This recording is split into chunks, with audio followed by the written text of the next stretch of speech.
During the reception after my grandma's funeral, my sister started handing out flyers for her new business, with a coupon code that said, Grandma 10.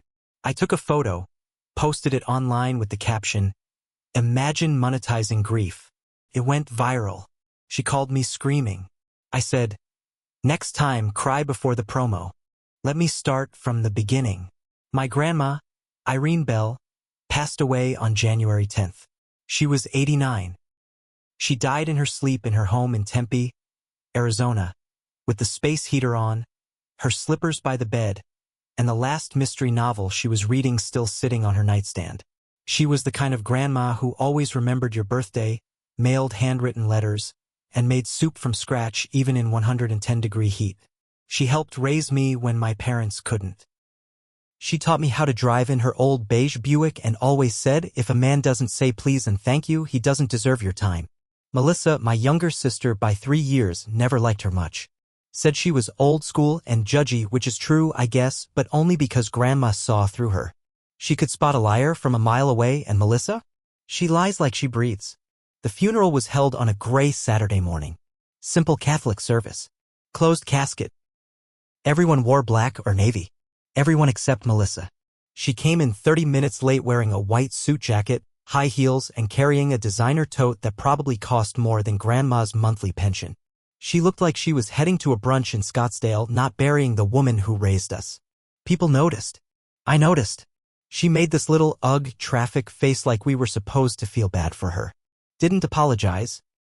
Just slid into the pew beside me, chewing gum, tapping away on her phone. I didn't say anything. It wasn't the time. The service was beautiful. Emotional. Aunt Nora gave a eulogy that had everyone crying, even my usually stoic Uncle Rick. Grandma's church friends stood up to sing her favorite hymn. I held it together until the end. Seeing Grandma's name on the funeral program in that flowery font, it broke me. After the burial, everyone headed over to the church hall for the reception. That's when it happened. We were eating egg salad sandwiches and drinking lukewarm coffee. Old family photos were laid out on a table near the entrance.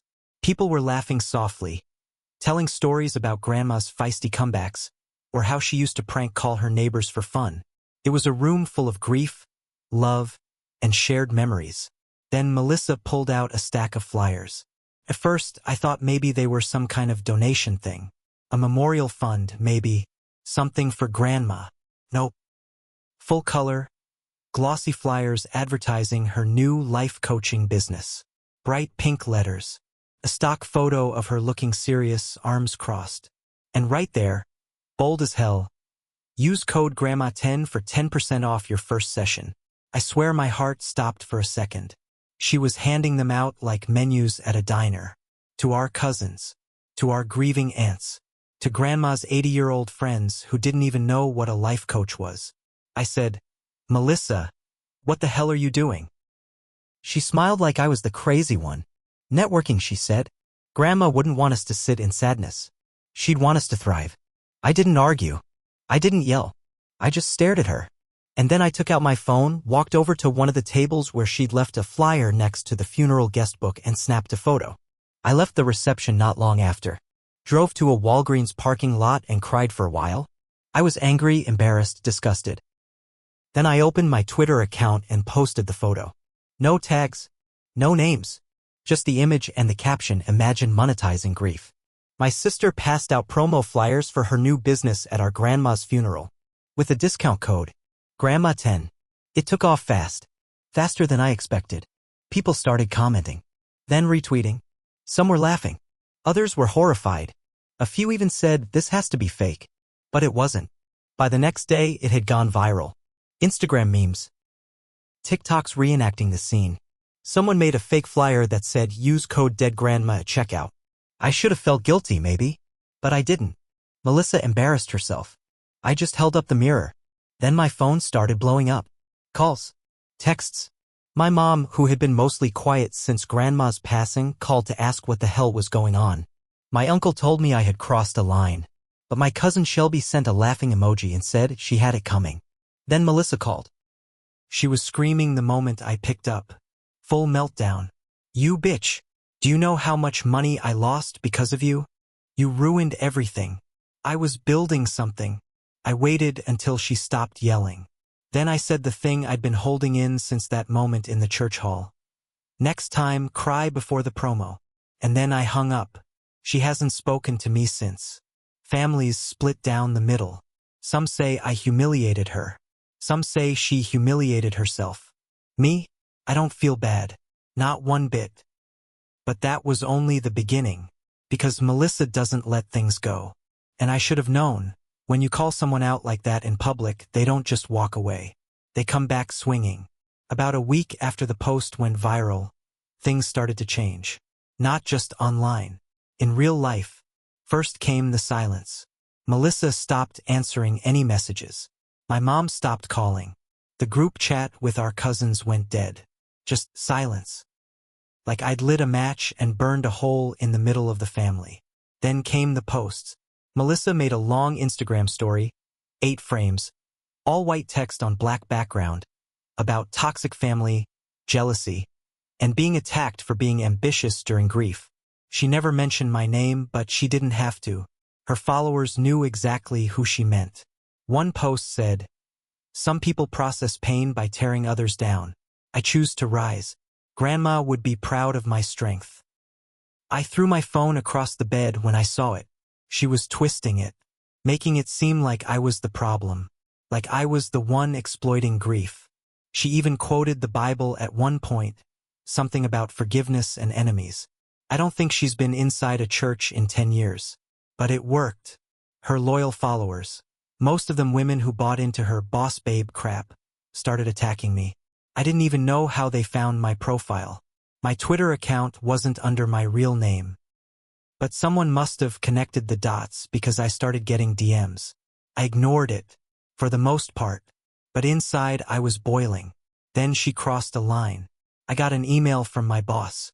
Subject: unusual online attention. Turns out someone had sent my employer a link to the viral post. Claimed I had been cyberbullying a family member during a time of mourning and creating a hostile online environment. The email didn't come from Melissa directly, but the language sounded just like her. My boss was cool about it. Said she figured it was just a personal matter, but I knew this was her move. This was her way of slapping back without getting her hands dirty. I texted her, "You really tried to come for my job?" She replied with one word, "Prove it." It was war now. So I did what I never thought I'd do. I dug. Melissa had always claimed her business was booming, that she had over 100 clients and was fully booked 3 months out. But I started asking around discreetly. A few mutual acquaintances, some folks who'd taken her group coaching classes. Turns out her business was barely scraping by. She owed money to the event space she used last year. She hadn't paid the web designer who built her site. Worse, her certification wasn't even real. It was from some shady online course that takes 30 minutes and costs $50. And the best part? She had applied for a local women's business grant in Tempe, a small city-sponsored one, and listed Grandma's funeral reception as a community outreach event. I found this out through a friend who works in the city's admin office. It was in her application. She used the funeral as proof of public engagement. I was stunned, disgusted, and yes, I took a screenshot of that part. I didn't post it. Not right away. I wanted to be smart. So I waited until she went live on Instagram. An emotional, teary, forgive me if I get choked up live stream where she talked about the hate she'd received and how no one saw how close I was to my grandma. She even said I almost didn't make it through January. I recorded the whole thing, and then I posted a thread. I laid out everything. The flyers, the funeral, the grant, the shady coaching certificate. I kept it calm, factual, no insults. Just screenshots, sources, receipts. I ended it with, "This is what happens when you try to profit off death and then lie about being the victim." I didn't ruin her. She exposed herself. That one, it went even more viral than the first. And Melissa, she went silent again. But not for long. Because Melissa doesn't just lash out. She plans. 2 weeks passed after the second thread blew up. I kept my head down, thinking maybe it was finally over. Melissa wasn't posting anymore. No Instagram stories. No snarky quotes. She even took down her business website. I figured maybe, just maybe, the reality finally hit her. I was wrong. What hit next was something I didn't see coming. It started small, strange emails, weird calls to my apartment building, even a fake flower delivery that turned out to be a flyer stuffed in an envelope with the words "Karma finds everyone." I ignored it. Figured it was one of her psycho followers trying to scare me. But then I got a call from my bank. Someone had tried to open a new credit card in my name. Then another bank. Then someone tried to file a change of address request through USPS. For me. That's when I knew. This wasn't random trolling. This was personal. This was Melissa. She had access to all kinds of info, my birthday, old addresses, probably even my social security number if she dug through enough of our family paperwork. We grew up together. She knew my answers to all those stupid security questions. So I did what I had to do. Filed a police report. I didn't name her yet, but I flagged the identity theft, froze my credit, set fraud alerts, the whole 9 yards. I even had to go to the DMV to get a new ID. That's how real it got. Then came the cherry on top. My Aunt Nora, who had been quiet through all of this, called me out of the blue and said, "Honey, Melissa's telling people you faked the whole thing. She's saying you printed that flyer yourself." I almost dropped the phone. She was gaslighting the entire family now. Claiming it was my idea. That I made a fake flyer and staged it to go viral. That I had a long history of being jealous and mental health issues. That I was always the dramatic one. I wanted to scream. I wanted to post everything again. I wanted to release the recording of her saying networking at the funeral. I wanted to burn every last bridge. But I didn't. Instead, I sent a private message to every single person in the family. Cousins, aunts, uncles, even my mom. I laid it all out. Dates, screenshots, links, photos. I showed them the church guest book where her flyers were left. The funeral home receipt proving the time and place. The city grant document. I even included a short clip of the live stream where she claimed she was closer to Grandma than anyone. Some people didn't reply. Some said I had no idea. But then something surprising happened. A cousin I barely talked to, Michelle, sent me a long message. She said Melissa had pulled a similar stunt after their dad died. Used his memorial dinner to pass out business cards for a startup that never even launched. She said she always thought it was weird, but no one called her out back then. She ended her message with, "Thank you for standing up to her. She's needed this reckoning for years." It hit me harder than I expected. Because that's the thing. This wasn't just about a flyer anymore. This was years of fake smiles, guilt trips, lies, and manipulation.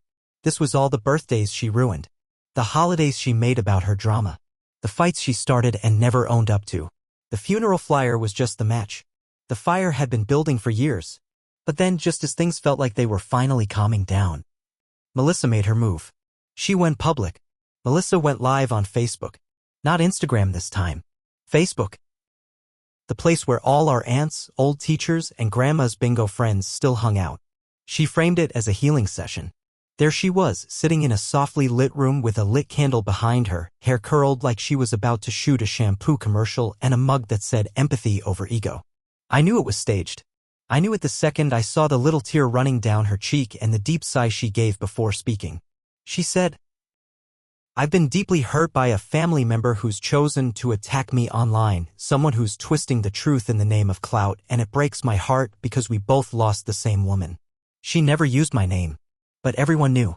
She went on for over 15 minutes. Talked about being bullied as a kid.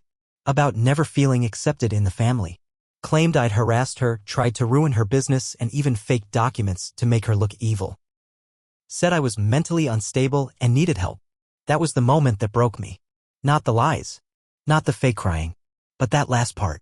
She used my mental health, something I've battled with since college, something only family knew about, as a weapon. For strangers to hear. For likes. I stared at the screen in shock. Then I opened my laptop and started typing. It was time to end this. No more warning shots. I wrote a long final post. Not a thread. Just one post. One last message.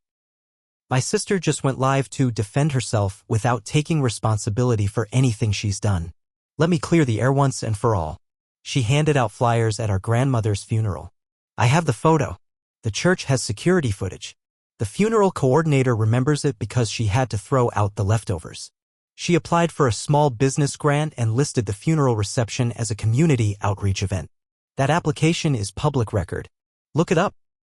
She tried to open credit in my name, filed a change of address form with USPS to reroute my mail, and now she's using my mental health, something I've worked hard to manage for years, as ammo to turn people against me.